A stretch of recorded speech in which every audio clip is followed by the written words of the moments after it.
విజయవాడలో దారుణ ఘటన చోటు చేసుకుంది. ఒక కానిస్టేబుల్ చిన్న పిల్లలతో సహా భవానీ భక్తులపై చేయి చేసుకున్నాడని ఆరోపిస్తూ భక్తులు ఆందోళన వ్యక్తం చేశారు.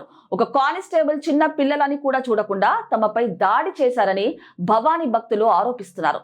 తాము కంకిపాడు నుంచి ఆటోలో దుర్గమ్మ దర్శనం కోసం వస్తున్నామని తెలిపారు. బెంచ్ సర్కిల్ మరియు రామలింగేశ్వర కట్ట వద్ద తమను అడ్డుకున్నామని, కానిస్టేబుల్ దాడికి పాల్పడ్డాడని భక్తులు ఆరోపిస్తున్నారు.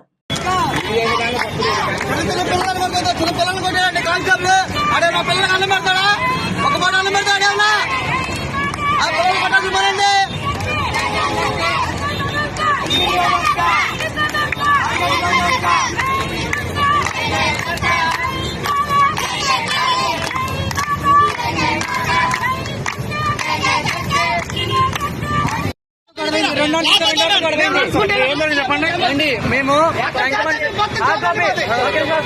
కంకమంది సర్దికి వస్తున్నాము.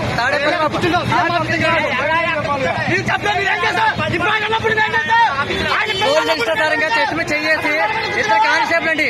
ఒకటి ఆల్రెడీ పెంచారు, అయిపోయింది గొడవ. మళ్ళీ ఇక్కడికి వచ్చాం, ఇక్కడ ఆపారు, మళ్ళీ చేంజ్ చేస్తున్నారు. పిల్లలు కొట్టి ఫోన్ లాక్కున్నారు. పిల్లలకి ఫోన్ వాళ్ళకి వాళ్ళకి ఇద్దరు కానిస్టేబుల్ ఎక్కడ పడితే మమ్మల్ని ఆపేస్తున్నారు. రోడ్డు అడ్డంగా ఆ ఆటోని ఆపేశారు. పిల్లలు కొట్టాడు. పిల్లలు కొట్టాడు అవుతానండి. ఫోన్ లాక్కేసాం. ఆ కానిస్టేబుల్ పంపించేస్తారు వాళ్ళు అక్కడికి.